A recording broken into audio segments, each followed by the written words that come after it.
ശാസ്ത്രീയ ഉപനിഷത്ത് പഠനം ക്ലാസ് 226.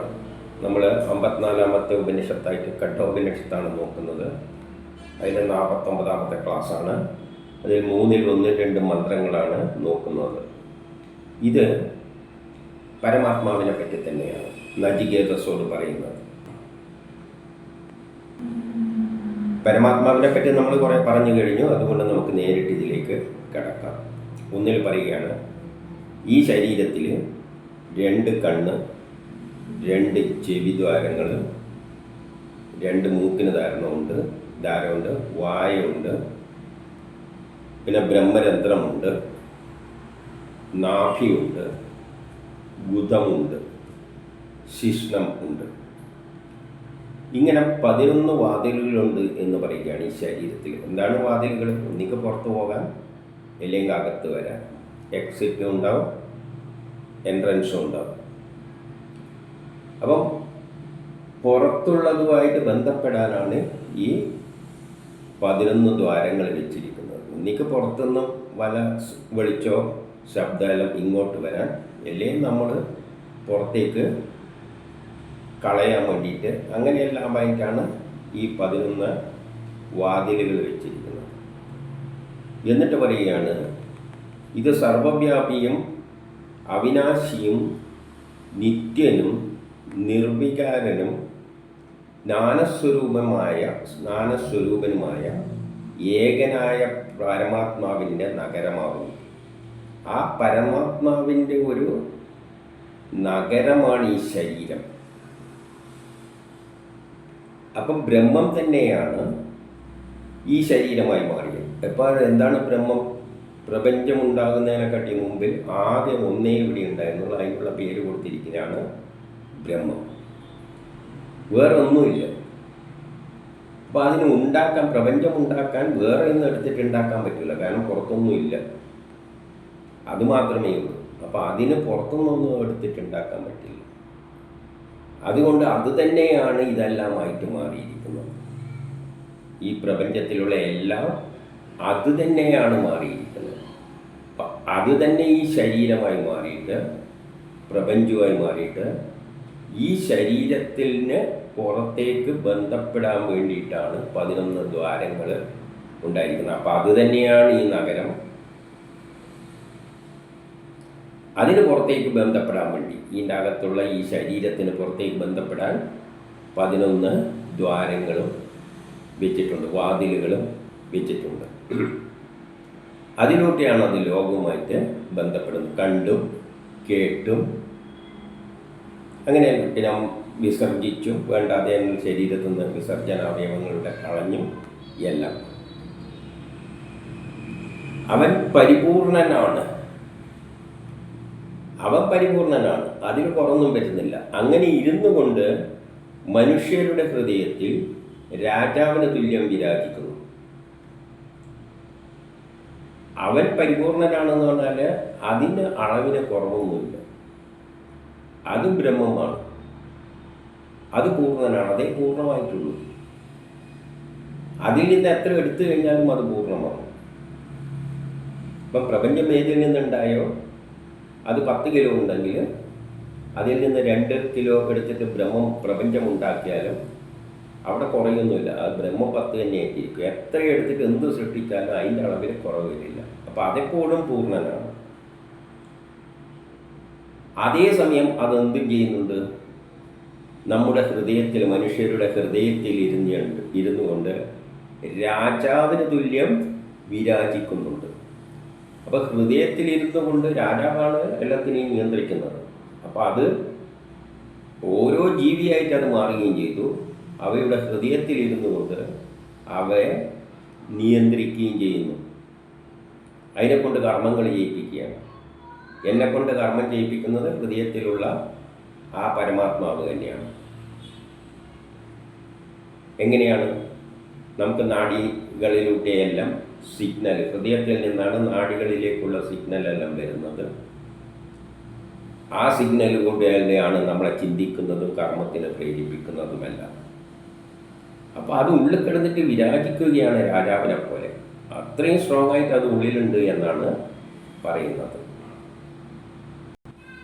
അങ്ങനെയുള്ള ഈ പരമാത്മാവിനെ ചിന്തിച്ചുകൊണ്ട് ധ്യാനിച്ചുകൊണ്ട് എപ്പോഴും ഇരിക്കുന്നവൻ അതിനെ തന്നെ ചിന്തിക്കും. അതിനെ എവിടെയാണതുള്ളത്? ഹൃദയത്തിൽ. അപ്പം പുറത്തൊന്നും അന്വേഷിക്കേണ്ട, ഹൃദയത്തിൽ തന്നെ മനസ്സിനെ ഹൃദയത്തിലേക്ക് കേന്ദ്രീകരിക്കുക. ആ ഒരു ശക്തിയിലേക്ക് ചിന്തിക്കുക. എപ്പോഴും ചിന്ത അതിനെപ്പറ്റി, എന്താണിത്, എങ്ങനെയാണ്, ആ ഒരു ചിന്ത മാത്രമായിട്ട് കഴിയുന്നവന് പിന്നെ ശോകം അനുഭവിക്കുകയില്ല. അവന് പിന്നെ ഒരിക്കലും ജീവിതത്തിൽ ദുഃഖമുണ്ടാവില്ല എന്ന് പറയുകയാണ്. അതിനെ തന്നെ ആശ്രയിച്ചു കഴിഞ്ഞാൽ അതാണ് ബ്രഹ്മസാക്ഷാത്കാരത്തിന് പോകുന്നവർ. ബാക്കിയുള്ള ലോകത്തിലുള്ള ഒരു സംഭവങ്ങളുമായിട്ട് അതിന് ഒന്നും ചിന്തിക്കാതെ എല്ലാം ബ്രഹ്മമായി കണ്ടുകൊണ്ട് ഉള്ളിൽ തന്നെ ചിന്തിക്കുന്നവന് ശോകം അനുഭവിക്കില്ല. അവൻ സംസാരത്തെ ബന്ധനമുക്തിയിൽ നിന്നും മുക്തനാണ്. ഈ പ്രപഞ്ചമായിട്ട് അവന് ബന്ധനമുണ്ടാവില്ല. അപ്പം ആത്മീയതയിലേക്ക് തിരിയുന്നവന് പ്രപഞ്ചവുമായിട്ട് ബന്ധമുണ്ടാവില്ല. ഭാര്യ, മക്കൾ, കുട്ടികൾ, കുടുംബം, വസ്തു, ജോലി, ഇതുമായിട്ട് ഒരു ബന്ധവും രാഷ്ട്രീയം ഒന്നും അവനുണ്ടാവില്ല. ജാതി മത ചിന്തകൾ ഇതൊന്നും ഉണ്ടാവില്ല. ഭൗതിക ലോകത്തിലുള്ള ഒരു സംഗതിയും അവന് ബന്ധമുണ്ടാവില്ല. എപ്പോഴും ഇതിനെപ്പറ്റി തന്നെ ധ്യാനിച്ചുകൊണ്ട് ഇരിക്കുന്നവന് പിന്നെ ബാക്കിയെല്ലാം നിസ്സാരമാണ്. അവരെപ്പറ്റി ചിന്തയെ ഉണ്ടാവില്ല. അതുകൊണ്ട് ഈ സംസാരവുമായിട്ട് അതിന് ബന്ധമില്ല, ഈ ലോകവുമായിട്ട് അതിനൊരു ബന്ധവുമില്ല. അവൻ ഇൻഡിപെൻഡൻ്റായി, അവൻ ഏകനായി ബ്രഹ്മസമാനമായാൻ പോവുകയാണ് മനസ്സ്. അവന് ജീവൻ മുക്തി പ്രാപിക്കും. അവനാണ് ബ്രഹ്മസാക്ഷാത്കാരം നേടുക. അല്ലാതെ വേറെ വഴിയൊന്നുമില്ല.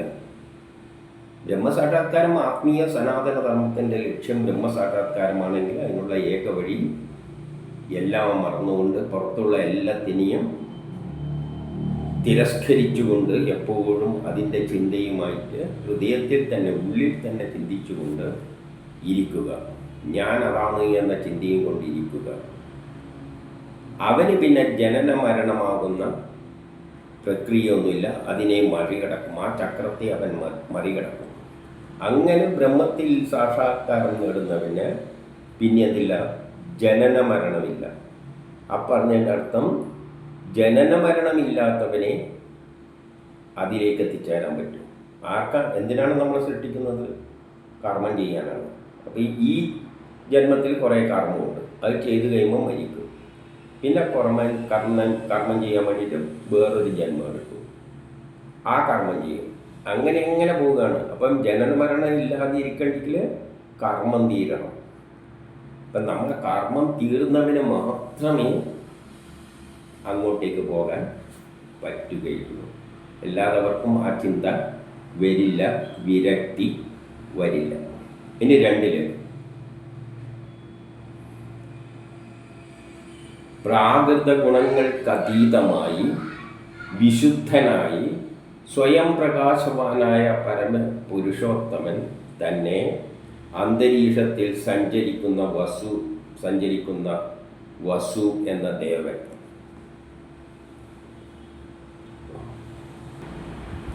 വസുദേവൻ എന്ന് പറയുമ്പോൾ നമുക്ക് കൃഷ്ണൻ്റെ പിതാവ് എന്നുള്ളത് ചിന്തിക്കാം. വേറെ തരത്തിൽ എന്ന് പറയുന്നത് ഈശ്വരൻ്റെ പിതാവ് എന്നെല്ലാം പറയുമ്പോൾ ആ സൂര്യനല്ല, ബ്രഹ്മം തന്നെയാണ്. ബ്രഹ്മത്തിൽ നിന്നാണ് കൃഷ്ണൻ വസു എന്ന് പറയുമ്പോൾ കൃഷ്ണൻ ശിവൻ എന്നല്ല. എന്തെല്ലാമായി മാറിയോ ആ പ്രകൃതിയിലൂടെ വിലസുന്ന ആ ശക്തിവിശേഷത്തെയാണ് എല്ലാം ആ ബ്രഹ്മം തന്നെയാണ്. നിർഗുണമായ ബ്രഹ്മം പ്രപഞ്ച സൃഷ്ടിക്ക് വേണ്ടി അതിൻ്റെ നേതൃത്വം ഏറ്റെടുക്കുന്ന ഒരു ശക്തിയായിട്ട് മാറി. സൃഷ്ടി നടത്തുമ്പോൾ പിന്നെ അതിനെ നേതൃത്വം എടുക്കേണ്ട ഒരു ശക്തി വേണ്ട. ആ ശക്തി പ്രപഞ്ചം മുഴുവൻ ചുറ്റിക്കറങ്ങിക്കൊണ്ടാണ് ഈ സൃഷ്ടിയിലെ കാര്യങ്ങളെല്ലാം നിയന്ത്രിക്കുന്നത്. അപ്പം ബ്രഹ്മം തന്നെയാണ് ഈ പ്രപഞ്ച സൃഷ്ടിക്ക് പിന്നിലുള്ള ശക്തി. അവൻ നിർഗുണമാണെങ്കിലും അവൻ തന്നെ ഒരു ശക്തിയെ സൃഷ്ടിച്ചിട്ടുണ്ട് ഇതിനെ ലോകത്തെ നോക്കി നടക്കാൻ വേണ്ടി. അപ്പം ദ്വയമായതുകൊണ്ട് അവൻ തന്നെ അതിഥിയും അതിൻ്റെ ദ്വയമായ പ്രകൃതിയിലെ ശക്തിവിശേഷം. ആ ശക്തിവിശേഷം എന്ത് ചെയ്യുന്നുണ്ട്? നമ്മുടെ ഗൃഹസ്ഥൻ്റെ ഗൃഹത്തിലെല്ലാം ആഗതരാകുന്നുണ്ട്. എല്ലാ വീടിൻ്റെയും നിയന്ത്രണം ഈ വസുദേവനുടെയും പ്രപഞ്ച സൃഷ്ടിയെ നിയന്ത്രിക്കുന്ന ശക്തിയുടെയും അതിൻ്റെ ദ്വയമായ അതിഥിയുടെയും, ഇതെല്ലാം ആകാശത്തിലും സഞ്ചരിക്കുന്നു, നമ്മിലേക്കും കയറി വരുന്നു അതിഥി എന്ന രൂപത്തിൽ.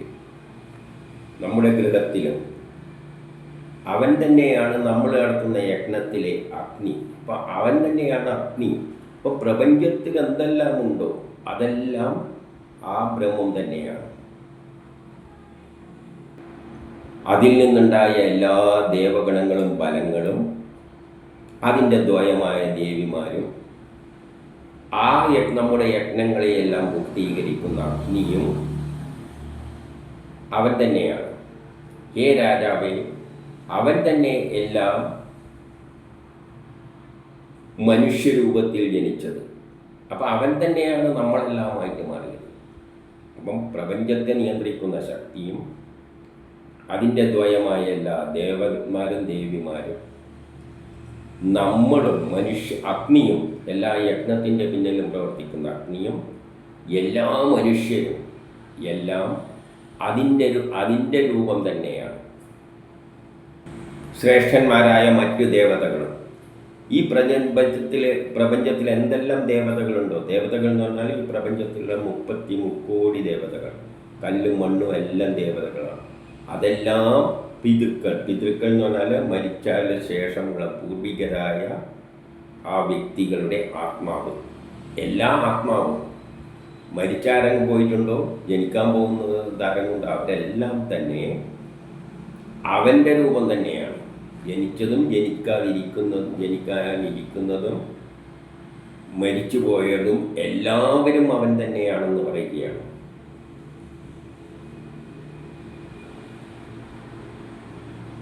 അവൻ തന്നെയാണ് ജലത്തിലെ മത്സ്യവും. ഇനി കരയിലുള്ളതെന്ന് മാത്രം ചിന്തിക്കേണ്ട, ജലത്തിലുള്ള മത്സ്യവും അവൻ തന്നെയാണ്. ശംഖുമെല്ലാം, കടലിൽ നിന്ന് ശംഖു കിട്ടുമെങ്കിൽ അതും അവൻ തന്നെയാണ്. പിന്നെയോ അവൻ തന്നെ വൃക്ഷങ്ങൾ, ഇപ്പം കടലിലുള്ള ജീവികളും അവൻ തന്നെ, ഇവിടെയുള്ള ചെടികളെല്ലാം അവൻ തന്നെ, അതിൽ നിന്ന് ഉൽപ്പാദിക്കപ്പെടുന്ന അന്നവും അവൻ തന്നെ, അതിൽ നിന്ന് കിട്ടുന്ന ഔഷധങ്ങളും അവൻ തന്നെ, നമ്മൾ എന്തെങ്കിലും യജ്ഞം ചെയ്താൽ കിട്ടുന്ന ഫലവും അവൻ തന്നെ, നദികളുമെല്ലാം അവൻ തന്നെ. അതേസമയം അവൻ തന്നെയാണ് ഈ പ്രപഞ്ചത്തിലുള്ള എല്ലാമായിട്ട് മാറിയിട്ടുണ്ടെങ്കിലും ഈ എല്ലാറ്റിനെക്കാട്ടിയും ശ്രേഷ്ഠൻ അവൻ തന്നെയാണ്. അതുകൊണ്ട് ഇതെല്ലാം അവനാണെന്ന് ചിന്തിച്ച കളയരുത്. ഇപ്പം ഗ്ലാസ് അവൻ തന്നെ, ഈ മൊബൈൽ അവൻ തന്നെ.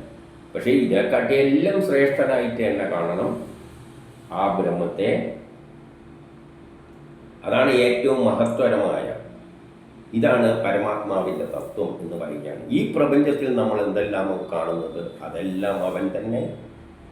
പ്രപഞ്ചത്തിലുള്ള 33 കോടി ദേവതകൾ, വസ്തുക്കളും ഈ പ്രപഞ്ചത്തിൽ നമ്മൾ എന്തെല്ലാം കാണുകയോ കേൾക്കുകയോ മനസ്സിലാക്കുകയോ ചെയ്തിട്ടുള്ളതെല്ലാം അവൻ തന്നെയാണ് ആയത്. കാരണം ആ ഒരു നിർഗുണമായ ബ്രഹ്മമാണ് ഇതെല്ലാമായി മാറിയത്. കാരണം വേറൊന്ന് വെച്ചുണ്ടാക്കാൻ പറ്റില്ല, അവനേ ഉള്ളൂ. അവനേ ഉള്ളെങ്കിൽ അവൻ തന്നെ ദേവരൂപത്തിൽ ഇറങ്ങി രൂപം ആയിട്ട് വരാനേ പറ്റുകയുള്ളൂ. അതുകൊണ്ട് പ്രപഞ്ചത്തിൽ എന്തും നമുക്ക് എത്ര ലോകങ്ങളുണ്ടോ അവിടെ എല്ലാം ഉള്ള സംഗതികളെല്ലാം അവൻ തന്നെ. പക്ഷേ അതുകൊണ്ട് ഈ മൊബൈൽ അവനാണെന്ന് ചിന്തിച്ചു പോയത്, അവൻ ഇതിൽ നിന്നും എത്രയോ ശ്രേഷ്ഠനായിട്ട് നിർഗുണനായിട്ട് അവിടെ ഇരിക്കുകയാണ്. കാരണം അതിൽ നിന്നും കുറച്ചെടുത്തിട്ട് ഇതെല്ലാം ആയി എന്ന് വെച്ചാലും എടുത്തിൻ്റെ അളവ് അവിടെ കുറഞ്ഞിട്ടൊന്നുമില്ല. ഇപ്പോൾ ബ്രഹ്മം ഒരു 100 അളവ് ലിറ്റർ ഉണ്ടെന്ന് വെച്ചോ, അതിൽ നിന്ന് 2 ലിറ്റർ എടുത്തിട്ടാണ് ഈ 7-14 ലോകങ്ങൾ ഉണ്ടാക്കിയിരിക്കുന്നത്. ഈ 7-14 ലോകങ്ങളും അവൻ തന്നെയാണെങ്കിലും അവിടെ 100-ന്ന് 2 എടുത്തിട്ടാണ് ഉണ്ടാക്കിയിരിക്കുന്നത്. അപ്പം 98 പാടുള്ളൂ എന്നുള്ള തത്വമല്ല, അവിടെ 100 തന്നെയുണ്ട്. അപ്പം അവൻ പൂർണ്ണനാണ്. അതിൽ നിന്ന് തന്നെ എന്തോ ഒരു ചെറിയ അംശം അതിൽ നിന്ന് എടുത്തു എന്ന് പറയാൻ പറ്റില്ല. അത് തന്നെ ആയി മാറിയിട്ടുണ്ടെങ്കിലും അതിൻ്റെ അളവിൽ ഒരിക്കലും കുറവ് വരില്ല. അങ്ങനെയുള്ള സംഗതിയാണ് പരമാത്മാവെന്ന് നചികേതസിനെ പറഞ്ഞു കൊടുക്കുകയാണ്.